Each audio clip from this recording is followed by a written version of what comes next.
A leader has to take the risks. We're just going to start it up and start talking, man. So we're Sure. good. So yeah, I'm in Vancouver. My day started off great because I first went to the gym.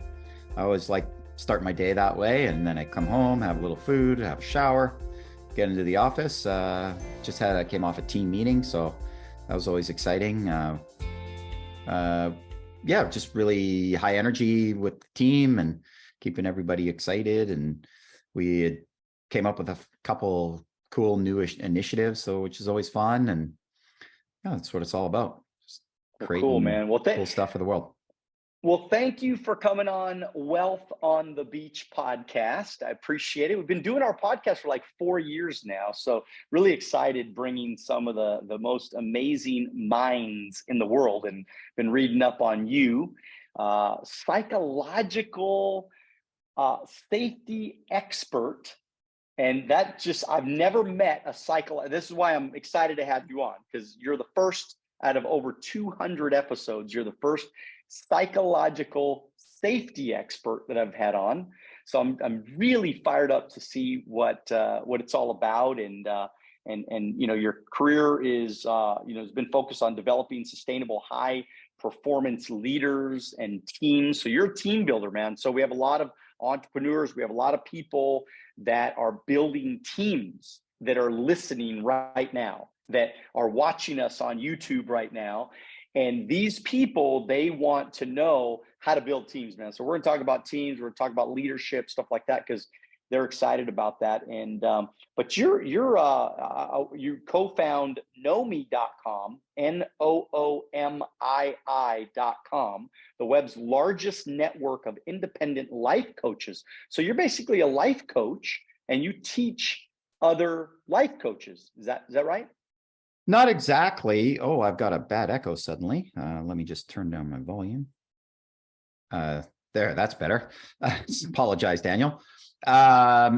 So it's Noomii.com, first of all, mispronunciation there. So Noomii, and that comes from our initial slogan off of our initial business plan, which is "We is the new me."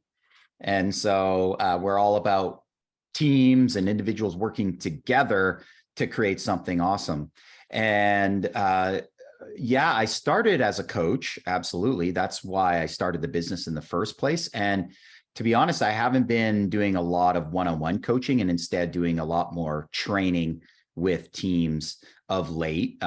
Worked with a number of individuals, a number of coaches over the years, a lot of times helping them with their own business building, defining what their niche is and who their target market is and all that sort of stuff.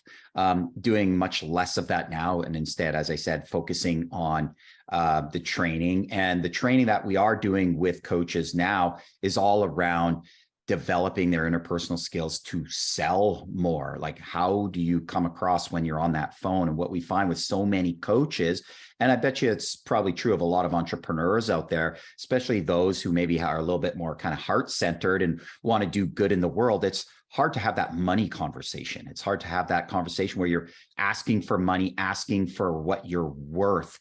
I had a lengthy conversation with a colleague of mine, and she works with folks that are running nonprofits, and they come across that same issue, right? Because nonprofits so often are struggling for cash, and yet they need to be out there asking for donations and having the right skills to be able to do that. I think is really critical. So it's all about how do you act in an engaging manner and maintain high level of energy and all that sort of stuff, so that people really trust and believe in you and want to follow you, and so on and so forth. So that's what I've been really focusing on. So what was it like?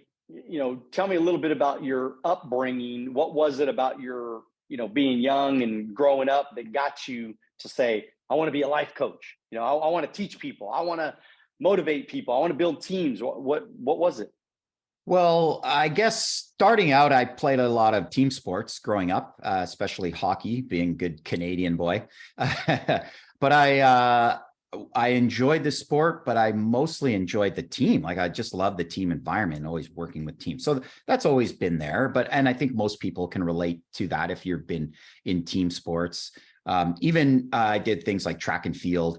And even in track and field, where I really excelled and enjoyed the most was doing relays like 4x100 or 4x400, whereas just the individual events, yeah, I was good at them, but I didn't light me up nearly as much. My real foray into coaching and what got me there was in university. As I studied business, I got a degree, and I also focused on information systems. So it was the closest thing I could get to technology. And I knew, that's the future, right? Where all the time and energy and money is going towards tech. So I wanted to immerse myself in that as much as possible. I ended up getting a job out of university working for, of all things, a construction management company, because they wanted me to help set up their information systems. So they wanted to set up some networks and databases and all that. So I did all of that. And then I got into the work. So I kind of accelerated quickly within that work environment because it was a small company, half a dozen people, and they did scheduling, just scheduling, like this one narrow niche within the construction industry. And at the height of my career there, 3 or 4 years in, I was working on, I was the head scheduler for a brand new hospital that was being built. So this is a $100 million project. There's about 50 different sub-trades, everything from the rebar guys all the way up to exterior closure and windows and et cetera, et cetera. So that was exciting work. And I was really showing up to work feeling rather ambivalent. I wasn't that excited. I wasn't that energized. A lot of my meetings were sitting in with the lead architect, the lead engineers, the owner. And these are all folks that are in their 50s and 60s. And here I was in my 20s going, I don't want to be doing this 30 years from now. Thank you very much. And it's not that it was bad work. It's not that I hated it.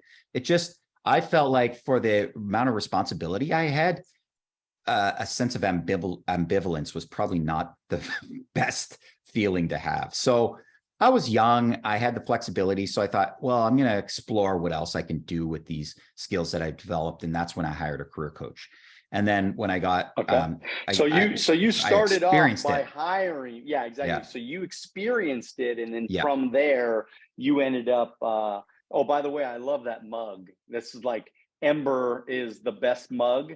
I think I need to do a commercial on the podcast for Ember because I love Ember. I love how my coffee stays hot for like an hour.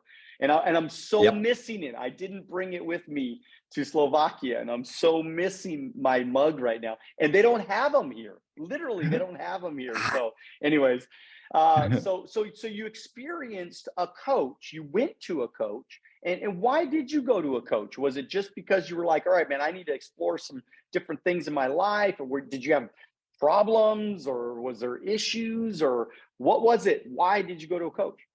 I went to a coach because of that sense of ambivalence that I had with work. I was sitting there going, I'm getting paid a lot of money. I'm got a lot of responsibility, especially for my age. Why am I, I'm just showing up. I felt like I was really punching a clock, and I didn't want to do that. And I also recognized at that time that the work that I really loved when I was doing my business degree was around organizational behavior and organizational psychology. Those types of classes really got me fired up. That's what got, and I don't know that it was so palpable at the time, but then when I hired the career coach, that helped me. They really helped me unpack what I was experiencing, what I was feeling. I think I was probably like a lot of kind of young male. I don't know if it's stereotypical for males, but I think for a lot of males, especially if you're into sports and stuff, like talking about your feelings, maybe like, I don't know that I was all that emotionally intelligent, if you will. Well, you're right? A hockey player, bro. You're a hockey player. You're an athlete, man. Come on. You ain't talking about your feelings. You're not doing any of that kind of stuff. So I get it. So it was maybe rarefied, material that I was going through. And so it helped to have that other person really help me unpack what the heck was going on. What was I feeling? And then, once we could unpack it, then figure out, okay, well, what direction do you want to go in the future? And, loosely, basically, I wanted to make coaching more readily available to folks. And that's when I ended up bumping into my business partner.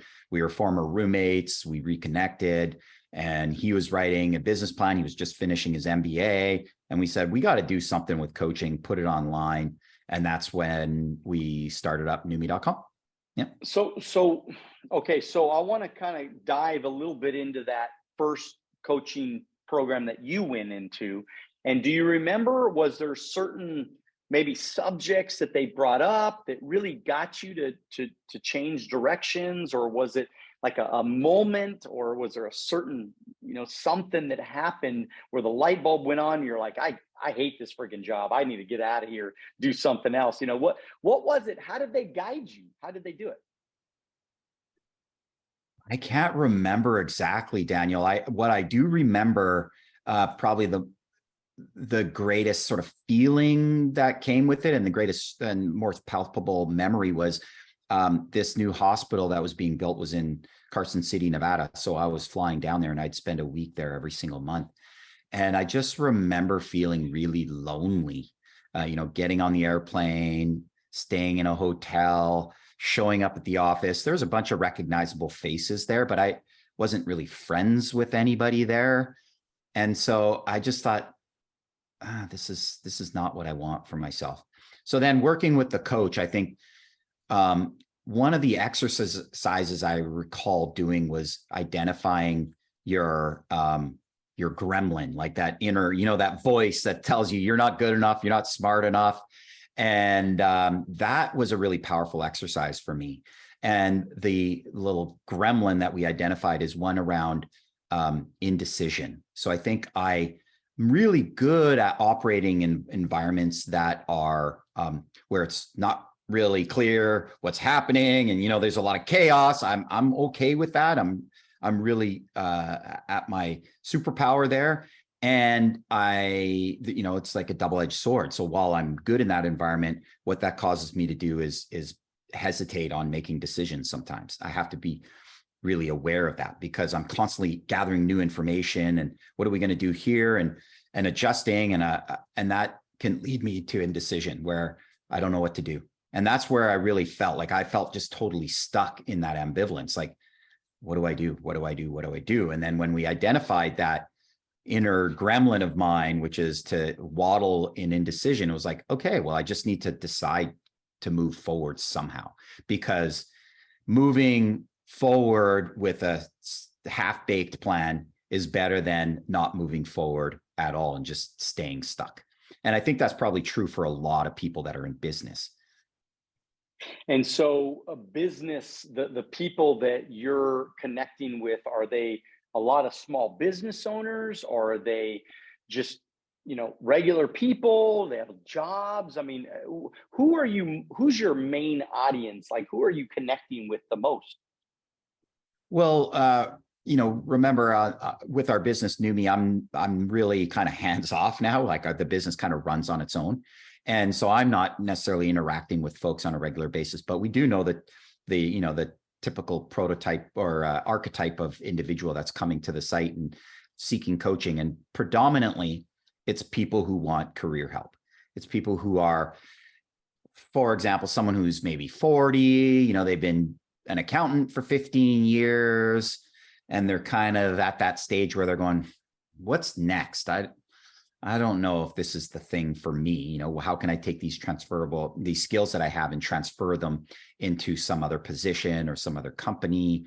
And we definitely saw a lot of that during COVID, because I think a lot of people were suddenly sitting at home, the little extra time on their hands going, what am I going to do? Because my position is evaporated, it's gone, or I'm having to redefine myself because roles changed so dramatically. And that was interestingly, when COVID hit, we had no idea what was going to happen to the business, and we had a really nice boom, which it was really awesome. It was awesome for us to be able to be there to support folks during really tough times.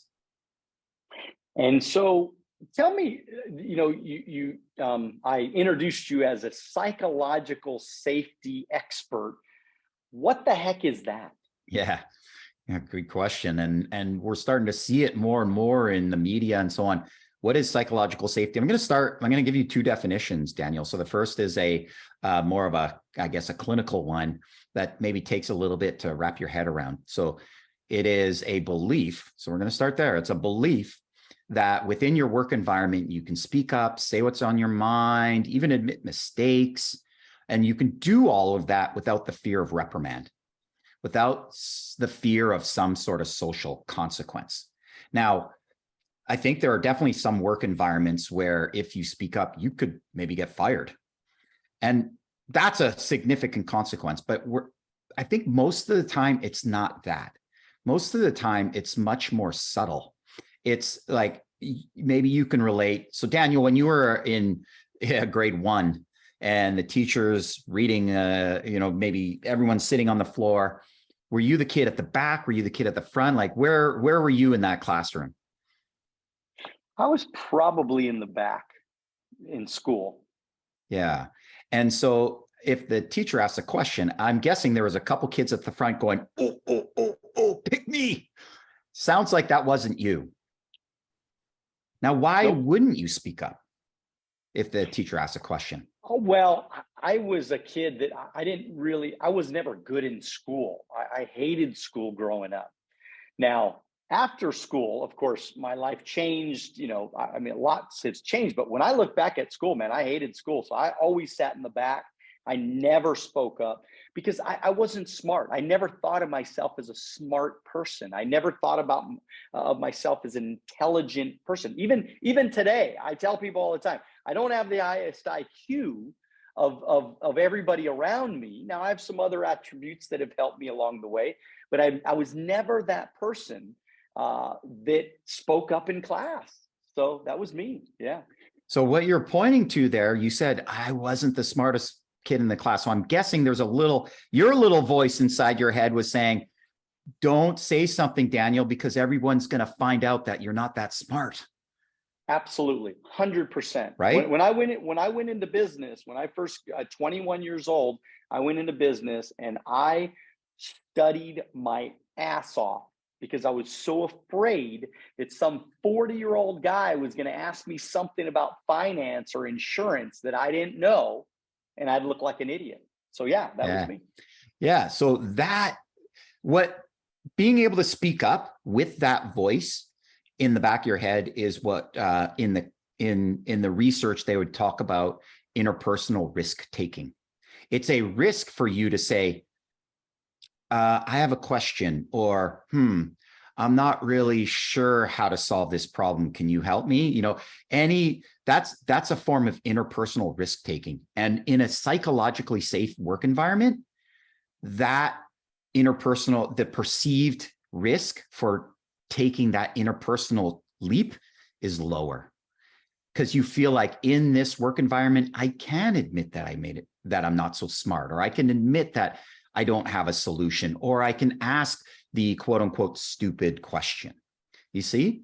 And so it's really, that's what psychological safety is. Psychological safety is creating an environment where, and this comes to our definition, the one that we really promote in the training that we do, which is it's the courage to speak up and the confidence to know that you'll be heard. So as a leader and as a manager, as a business owner, you want to be creating an environment where everyone has the courage to speak up. And they're only going to do that if when they do speak up, they have the confidence to know that they'll be heard, that they'll be appreciated. They're not going to be shut down. They're not going to be told they're dumb or what the heck were you thinking? Why did you do that mistake? Those are, so that's the definition we use, the courage to speak up and the confidence to know you'll be heard. Now, you're probably wondering, well, who cares? Why is this important at all? And the reason is because the data is pretty significant. The best teams in the world have the highest degree of psychological safety, and the worst teams have the lowest degree of psychological safety. So if your people can speak up, can say what's on their mind, admit mistakes, etc., what does that lead to? That leads to solving problems much more than if people are not speaking up. So, I love it because I've said this for years that, when people and it's faster anyways. Like, why are we trying to figure everything out on our own when we could just ask the guy in the next cubicle that probably knows more than we do on any given subject that we're trying to figure out? Why don't we just ask that guy? Maybe he can help us. We can get, now, a lot of people don't do that, probably because of a lack of psychological safety. So if they ask that guy, now they're admitting that they're stupid.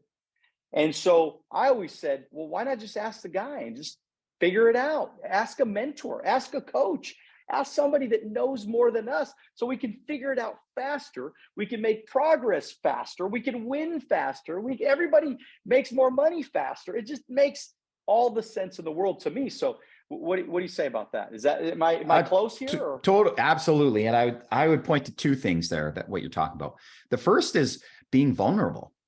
So as a leader and as a manager, as a business owner, you don't need to have all the answers. You aren't going to have all the answers. And yet often, especially for folks who get promoted into a management position or a leadership position, we suddenly think, oh, well, as the leader, we need to have all the answers. That's, I think, a folly. And the first thing you want to do as a leader or manager is think, how am I facilitating outcomes within this team? That is my role. My role is to facilitate this unit, this group of people, to produce better outcomes. And so rather than me have all the answers to tell them, instead, I want to think about how I can have them come up with the answers, and quite frankly, even just the questions. And that requires some amount of vulnerability where you need to be able to say, I don't have all the answers, but let's work on this together, and we're going to do this together. So that's the first thing. And then the second thing I want to point to, Daniel, is norms. Norms. You probably have the experience of working in most people have that experience, unless you've been an entrepreneur your whole life, where you go into a new work setting. And what do we start doing?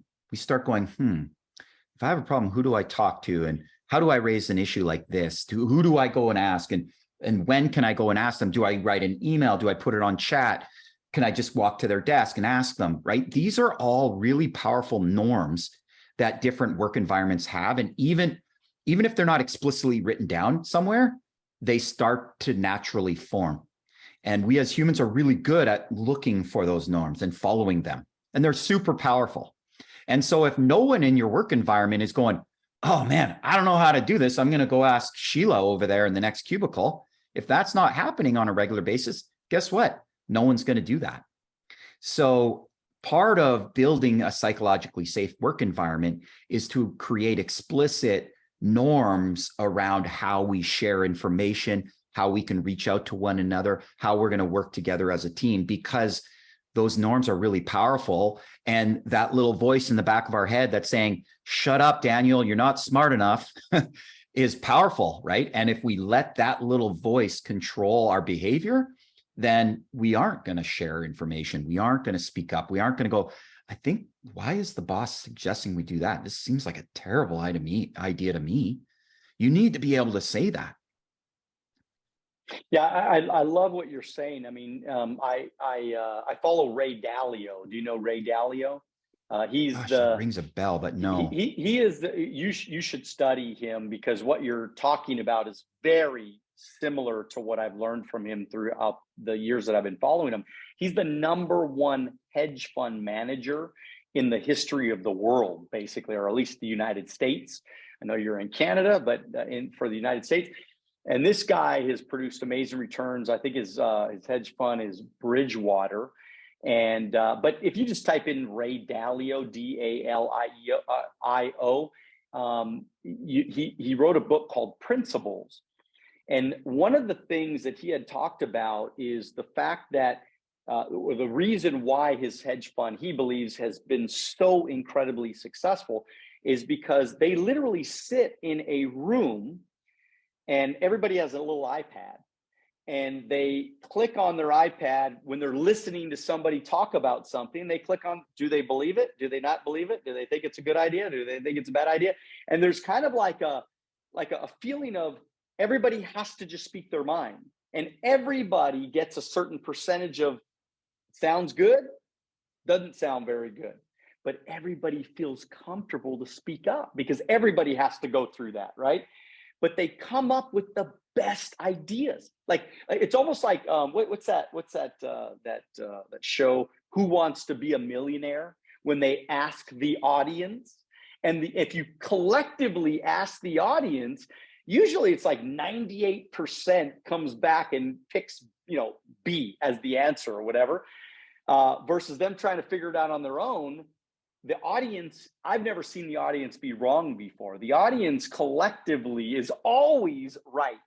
So it's like when you can be in a workplace, I don't know if I'm right on, talking about this the right way, but when you could get an audience of people all collectively say, hey, this is the right answer, now you're talking about everybody wins. Everybody does better when we all feel like, hey, I'm just going to say it how I feel it, even though I'm wrong, even though I messed up, even though I said something stupid. We're all getting better because of my input. If I didn't give my input, now we don't have that algorithm saying, what's right and what's wrong. And so I think it's kind of I don't know, for me, being a business owner for now 27 years or something like that, and leading big teams. I have 1,500, our organization is 1,500 people and like 50 locations now, 52 locations now. And I think through the years, for me at least, I always was very vulnerable with our agents. And I always told them things like, look, I ain't the smartest guy. I don't know everything. I make mistakes all the time. I screw up things all the time. I remember always telling my new recruits, like, look, I'm going to make mistakes. So don't take it personal. When I make a mistake, don't take it personal. But if I make a mistake, I promise you that there's nobody that will be more genuine and authentic and honest that's going to try to fix it. If I make a mistake, I'm going to fix it, and I'm going to say I'm sorry, and I'm going to apologize for it. Ain't nobody going to do it as good as I can do that. But I promise you, I'll always do my best, and I'll always, so anyways, I always had that little talk with them, and I feel like there was always a good, beginning conversation that we can have that established that kind of trust. So what are some of the things that you would recommend to leaders and people that are building teams out there that maybe they can do to kind of open up and foster better trust and better relationships with their teams? Yeah, great question, Daniel. So to answer that question, I want to point to the work that we're doing around interpersonal skills training and the research study that we're currently conducting. So we are drawing from information and studies and research that's been done in the world of counseling. So if you look at counselors, what are they trying to do? They're trying to work with an individual to have that individual take on a new perspective on life and achieve better outcomes for themselves personally. So it's an alliance to build better outcomes. As a manager within a team, what are you trying to do? You're trying to take a collection of people, have them embrace new perspectives and ideas, and create better outcomes for themselves. So I think the parallel there is like surprisingly similar, even though you're not at all a therapist or a counselor as a leader or team manager. But let's just, consider those parallels. Now, what do they know about the best counselors in the world? And they've looked at not just counselors, but social workers, all these different helping professions. And they ask the question, what makes all the best ones? Because if you look at social workers, counselors, even religious leaders, et cetera, there's some that are great in producing outcomes for their clients, and there's some that are not. And what's common among all of the best ones is that they have these interpersonal skills that this one individual out of Ohio State University calls facilitative interpersonal skills. And so what he did is he created this very clever study where he took a bunch of video clips of actors depicting the exact scripts from real live sessions. And he took the most challenging moments that you might have in a counseling session. And he had a half dozen, actually only four originally, 4 of these clips of challenging moments in a counseling session. And then he had students record their responses. So what would you say to this person? And these were students that hadn't gone through their training yet. Then they measured their results, their client outcomes years later, and it was predictive. So how they performed in this one performance task predicted how they would do with clients later down the road. And these facilitative interpersonal skills basically amount to 2 things. There's 8 dimensions that they look at, but there are 2 that we think are like the real critical core components. Number 1, it's empathy. the ability to understand other people, the ability and willingness to put yourself in someone else's shoes to see their perspective. So that's the first thing. And the second is what we call interpersonal responsiveness, IR, interpersonal responsiveness. And what is that? It's the ability to approach uncomfortable moments, especially some sort of rupture between people. So when someone makes a mistake, when someone makes a comment that might cause another person to be upset, if you can approach those situations with grace, and this is what we do a lot of the training on, then we think those are the real skills that lead to great outcomes within a team. And that's what we're studying at the moment. So again, it's empathy and this interpersonal responsiveness. You don't sweep it under the rug. You don't pretend like it didn't happen. You approach it, and you approach it in a constructive way so that you're not just laying blame and pointing the finger. And it sounds like that's, even though you maybe didn't break it down like this, you were doing that. You're saying, especially about that interpersonal responsiveness, look, I am going to make mistakes. Don't take it personal. I will apologize, and when you do make a mistake, you apologize, you repair it. What are we going to do differently? That is a skill that I think is highly valuable within a team environment. And I think we're in a whole different world now. And correct me if I'm wrong, but 20 years ago, it was a different world. I mean, being a leader meant that you were a hard ass. Being a leader meant that you're just crushing it. You know what I mean? Being a leader, you are just like, man, you're just going, man. I mean, with or without you, I'm going, I'm blowing and going, I'm doing it. You got to be mentally tough. And if you can't hang, then you just got to step aside. And, I don't know. I mean, is this a new world that we're living in as far as like, and because I want to play kind of like this, I don't know what I'll call it, but like a different thought of,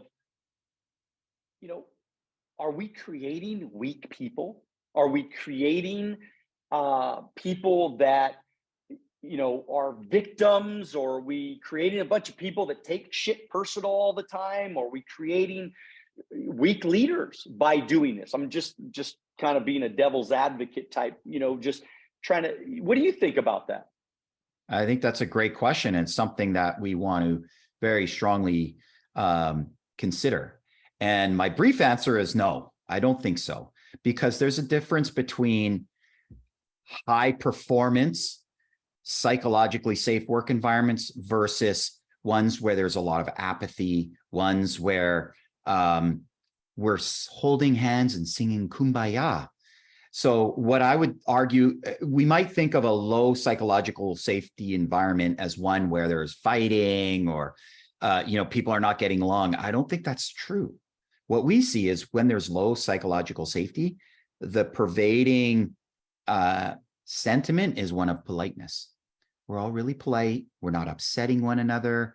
We're not going to point out anybody else's flaws because they might get offended. That to me is not an environment of psychological safety. When there is psychological safety, you can say to someone, hey, Daniel, I see you're putting in the effort, but I think you're focusing on the wrong thing here, man. What if you did it like this? And that critical feedback is so necessary, especially if we want to course correct quickly, right? That's why high performance teams have high psychological safety, because that psychological safety facilitates quick decisions. It facilitates course corrections very quickly, and we can take the emotion out of it. Now, we're still respectful. We still care for one another, and we can go to battle for one another, and yet we can be really rigorous and intentional with one another as well. No, I love that. I just think that we're in this world that, I think more and more we see this like, people take things so personally these days, and is there a way to avoid that? Because I mean, or is this just the world? Because there's this feeling in society that you offended me. And because you offended me, now I'm pissed off, man. Or like, and again, I mean, maybe specifically to maybe organizations like mine where we're actually recruiting lots of different people. We have a lot of people. I mean, my organization recruits like 3,000 people a year. So you're getting people from all walks of life, all types of different backgrounds.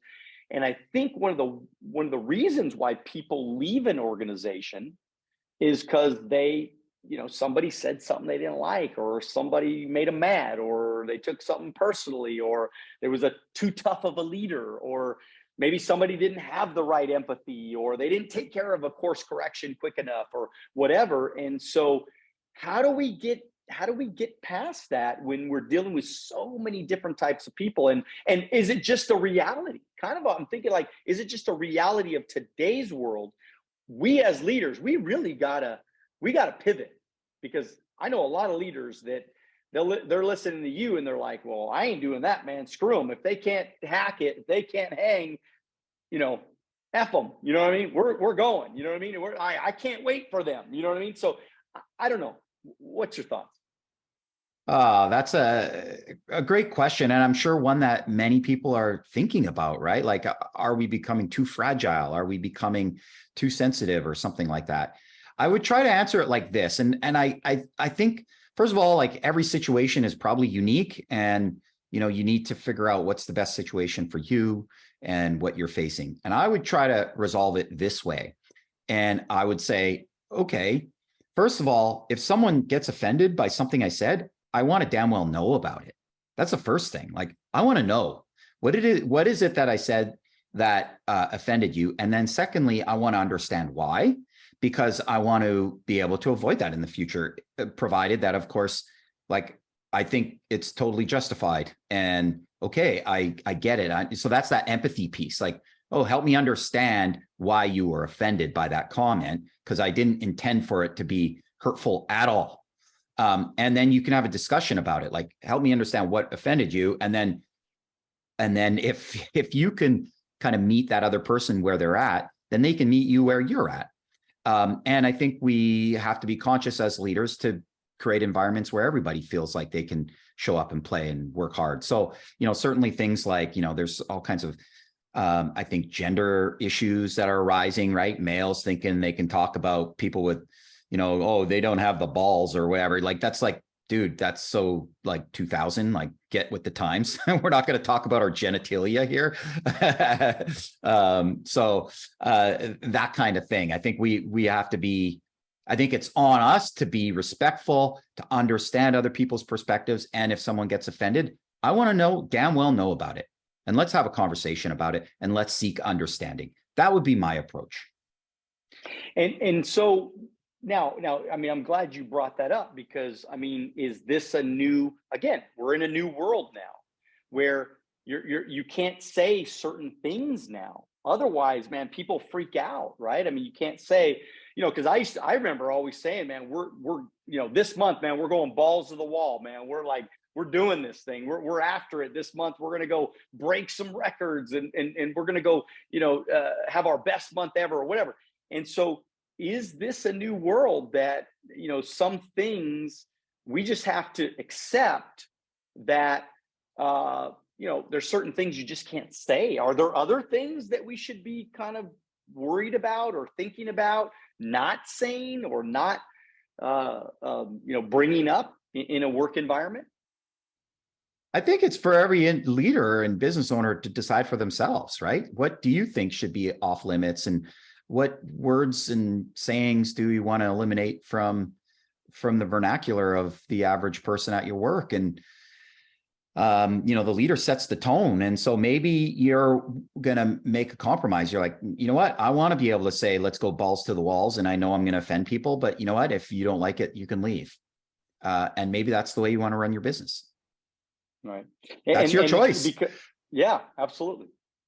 And I also know that in certain businesses, they will, for example, put a ban on or try to say, you know what? We're not going to talk about politics here. There's some people on the right. There's some people on the left. It shouldn't matter for this particular type of work. We're not politicians. So we're going to keep the political talk away from work, because that tends to be divisive, and it tends to put a divide between us when we should be working together. And rather than focus on our political differences, let's focus on how we are the same and how we can work together. So things like that, that doesn't necessarily feel good to say, because I think philosophically, from a point of view of psychological safety, you want to be able to, if there's issues, let's be able to talk about them. And yet I can totally see the value in saying, you know what, politics, it's off the table. It just is. Yeah, I think that there are certain things that, I mean, look, we should be focused on building a business. We should be focused on what is the business.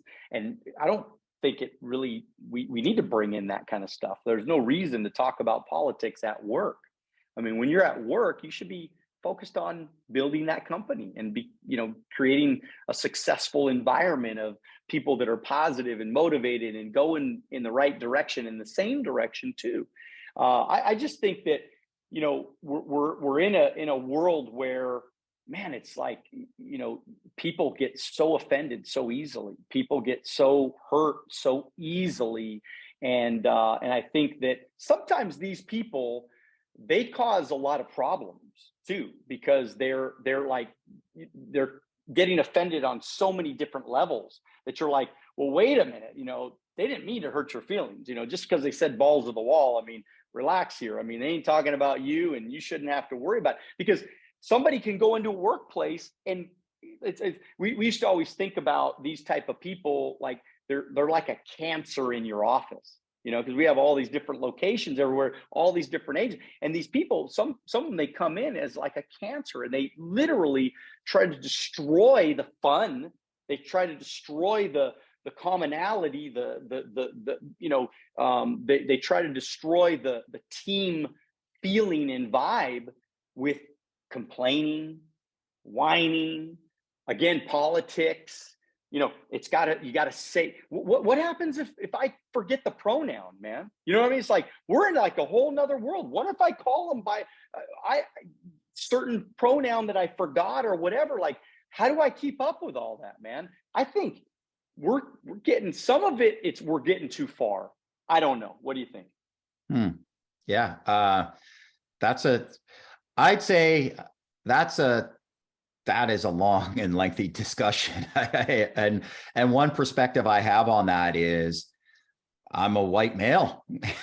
And so I haven't grown up as a minority. I haven't grown up as a marginalized individual. So until I walk the day in their shoes, I guess I'm going to try to do my best to reserve judgment. And I also totally get that feeling like, oh my goodness, so many. And for example, what was one of the sayings I heard recently where, you just can't say that anymore. And I'm like, why not? Oh, well, the origin of that means, that goes back to First Nations or Aboriginal folks, and it's based on this ritual. And I think it was sending them down the river or something like that.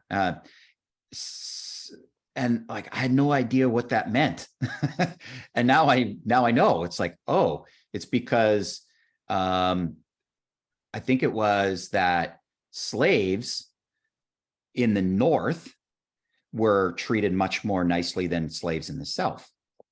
And so the threat was, if you don't behave well, I'm going to sell you down the river, meaning I'm going to sell you to a slave owner in the South who's going to drive you much more than I will, kind of thing. And so, to say something like sell you down the river, it's like, no idea what that meant, but now I know. But could you, but can you imagine though? I mean, could you imagine?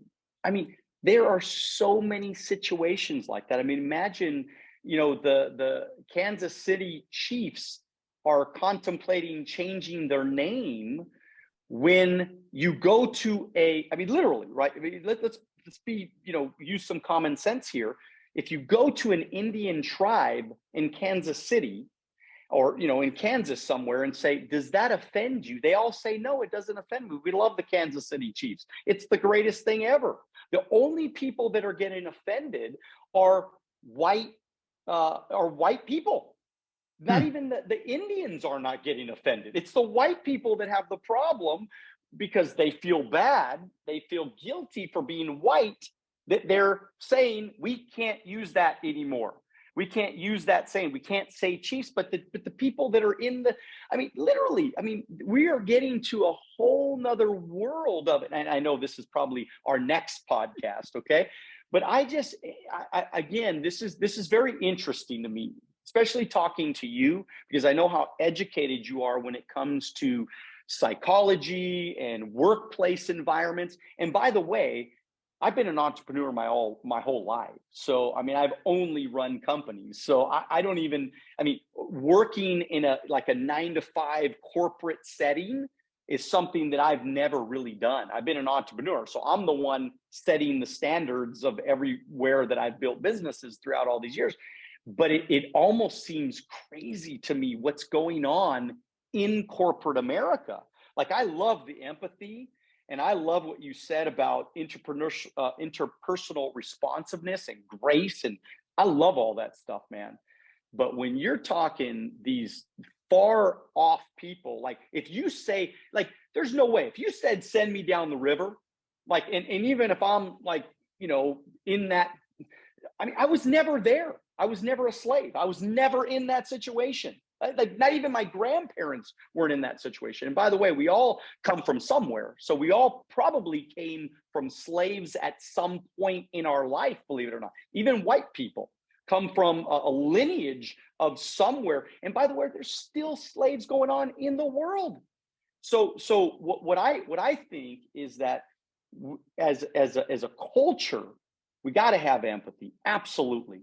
But let's not go too far. Because there are well-meaning people like myself that I might say, man, I'm sending you down the river or something like that. Not in a mean way. It was a joke, or I was just, look, we should all have empathy for each other, right? I should have empathy for them, but they should also have empathy for me, that I never owned a slave. I never hurt anybody. I never I never directed that at because I'm mad at you and I want you to make you feel lesser than a person or whatever it is.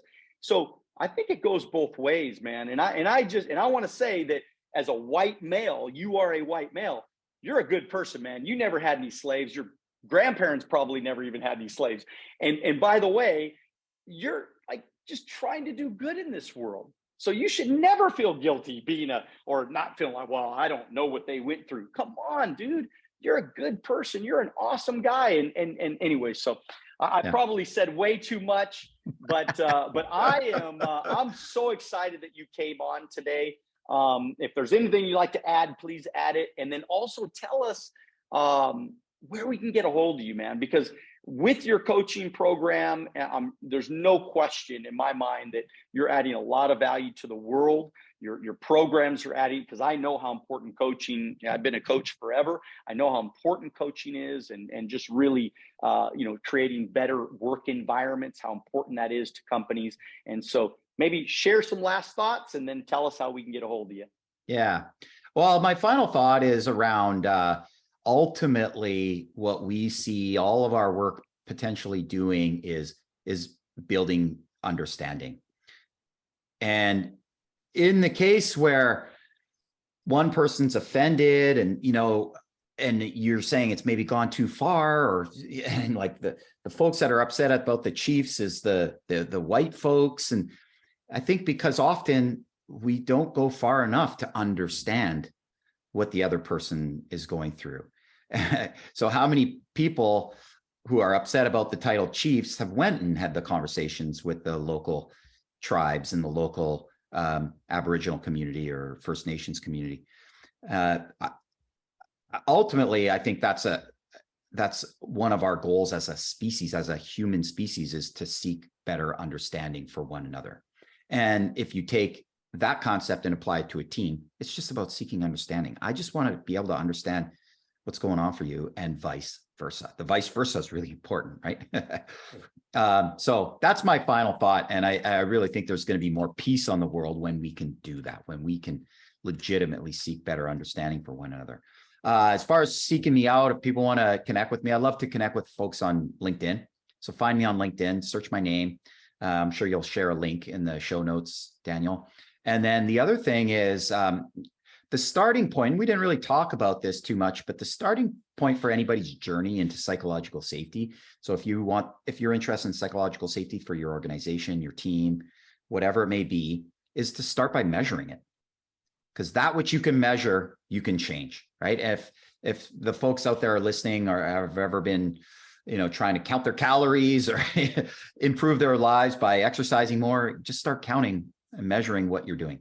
So we do the same thing with psychological safety. And I'd love to have all the listeners here reach out to me and get a free psychological safety assessment for their team.